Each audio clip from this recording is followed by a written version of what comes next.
So much senseless violence, so much death and destruction. Shouldn't we at least avoid wars of choice? Shouldn't we at least not go looking for trouble in every corner of the planet? With the Middle East on fire, what sense does it make to have over 1,000 troops in Niger? Does it make sense to station over 1,000 troops in a country ruled by a military junta? Does it make sense to scour the back roads of Africa, droning potential villains? Today, the Senate will debate and vote on whether U.S. troops should remain engaged in hostilities in Niger. It should not go unnoticed that Congress never voted to send troops to Niger in the first place. Presidents of both parties have used the September 11, 2001 authorization to use military force to justify war in dozens of countries, from Afghanistan to Libya to Syria to Somalia to Yemen. Niger is but one of over 20 countries that the U.S. conducts military operations in, supposedly justified by the 9/11 authorization to use military force. The impetus for this war power resolution in 2001 has nothing to do with the situation of Africa today. This war powers resolution today, though, is related to the July 26 coup in which members of Niger's presidential guard, including some officers who were trained in the United States, removed the democratically elected president, Mohamed Bazoum, from power. Since the military takeover in Niger, international and regional players have not shied away from calling it as they see it, a coup, with one notable exception, the United States. Although it has remained deeply engaged in the situation, I put this question to the U.S. State Department. Barbara, you had your hand up. Can you confirm that the new U.S. ambassador to Niger will be arriving there by the end of the week, and why you are sending an ambassador when there's just been a coup in the country? She is going there to lead the mission during a critical time. But at no point did he call the events in Niger a coup. No one here has. Why not? Niger's military clearly announced on national TV it had seized control of the government. While the U.S. is in a very difficult position, Niger is a crucial partner in the fight against Islamist militancy in the Sahel. So here's the American dilemma. U.S. law says this: if Washington formally declares there's been a coup in Niger, it has to cut assistance. That would affect more than 1,000 U.S. troops and strategic bases from which America launches drones for attacks in the region. That could also affect humanitarian aid for the country of 25 million, one of Africa's poorest. But the U.S. is still trying to turn things around. The bottom line is that America can't find another security partner in West Africa like Niger. But Niger also needs the U.S. We're talking about $500 million worth of military training and logistical support, on top of millions in humanitarian aid. American envoys are trying to leverage that investment to put things back the way they were. Ultimately, they may have to call it a coup and pull out, or seek a counter-terrorism arrangement with the junta. As long as the situation stays peaceful and the deposed president remains unharmed, they feel they still have time.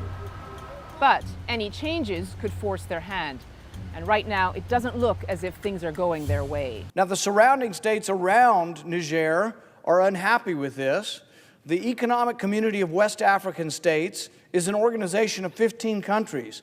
They've declared their intention to intervene militarily in Niger if President Bazoum is not restored to power. We're in the middle of a potential war with 1,100 troops in Niger, with the democratically elected president has been deposed, and they're being ruled by a military junta, and still our troops are there. In September, two other countries, Mali and Burkina Faso, that have experienced their own armed coups in recent years, signed a mutual defense pact to defend the military junta in Niger. Niger's new leaders have put its military on maximum alert, citing an increased risk of attack. For its part, the Economic Community of West African States, 15 countries, have imposed sanctions, instituted a no-fly zone, and closed border crossings. Recent reports indicate that Nigerian troops have been deployed along the border of the country, Benin. The Sahel is a powder keg, and we have over 1,000 military troops and personnel sitting in the middle of it. The Middle East is on fire, and yet we have 1,100 troops sitting in the middle of a potential war that we could be drug into. American forces face a very real risk of being caught in the crossfire of a regional African war. That's all we need is another war. What are we doing in Niger? As I mentioned earlier, Congress never voted to send troops to there. Congress never authorized the use of military force, yet on multiple occasions, U.S. forces in Niger have engaged in firefights with hostile groups, and sadly, American lives have already been lost.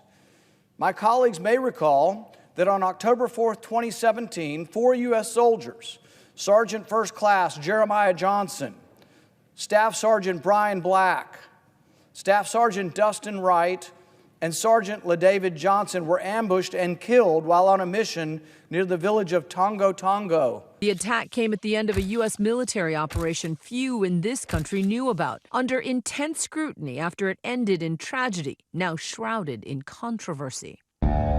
The mission begins on the morning of October 3rd. Routine reconnaissance, according to a senior intelligence official. A convoy of 6 to 8 vehicles. On board, 8 American Green Berets, 4 support U.S. Special Operations soldiers, and 30 Nigerian soldiers.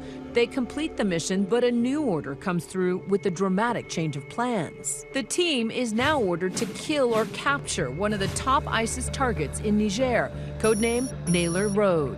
Another team is supposed to join them, but never arrives. They are given orders to go ahead. To me, one of the single biggest questions is, why did they go ahead with that second, much more dangerous mission? Normally, you would want to be briefed. You would want to know everything possible about who you were going after. They don't get their target. At this point, the soldiers have been awake for nearly 24 hours. They begin the trek back to Niamey, Niger's capital, but along the way stop in the village of Tongo Tongo and meet with an elder. An American survivor of the attack telling ABC News something was off. He was definitely stalling as long as he could to keep us there. It has an inherently high level of risk moving through these hostile areas where it's difficult to differentiate who's friend and foe. The troops leave the village, but only make it a short way before they encounter an attack of overwhelming force. At least 50 fighters thought to be part of ISIS in the Greater Sahara opening fire, using rocket-propelled grenades and small arms. But the survivor remembers the fight Sergeant LaDavid Johnson put up. LaDavid grabbed a sniper rifle and from the bed of the pickup was shooting toward the wood line. Shows you what a badass this kid is. The soldiers engaged in a firefight for an hour before they call for air support. About 2 hours after the initial contact was made, the initial French Mirages arrived overhead. They could have been in contact where it was not possible to stop and make a call. They may have felt that they had the situation under control and didn't need backup. As night falls, the French forces evacuate 2 wounded soldiers and the bodies of 3 of the fallen.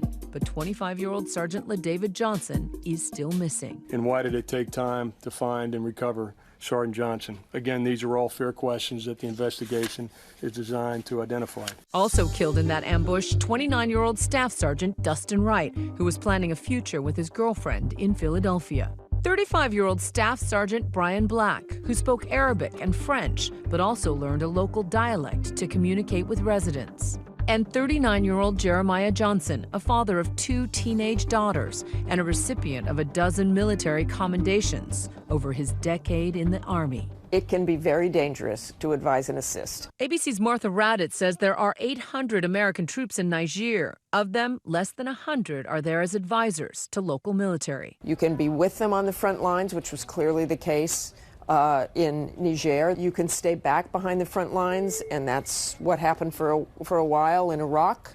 It is one of those euphemisms, advise and assist. This tragic incident was the largest loss of life for U.S. forces in Africa since the 1993 Black Hawk Down incident. At the time, the New York Times reported in a piece called An Endless War that 2 senior U.S. senators, a Republican and a Democrat, both of whom still serve in this body, were surprised to learn that the U.S. even had troops in Niger. This is how distant we've become from controlling our intervention in war, that people in the body, in the upper body of the Congress, don't even know we have troops in certain countries. We lose soldiers in countries that nobody even knew we were there. There's been no vote of Congress. There's been no support of the people. This is being done by administration, the previous administration, the one previous to that, the current administration. These senators were surprised because Congress has abdicated its constitutional war powers to the executive branch.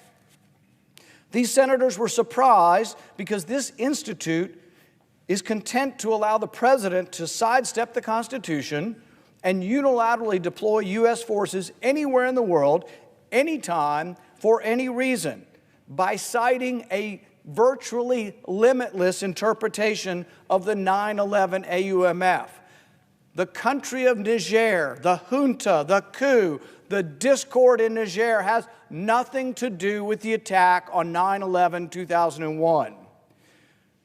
This attack prompted Congress to authorize war against those who attacked us on 9/11. It was passed in the days following the tragic events.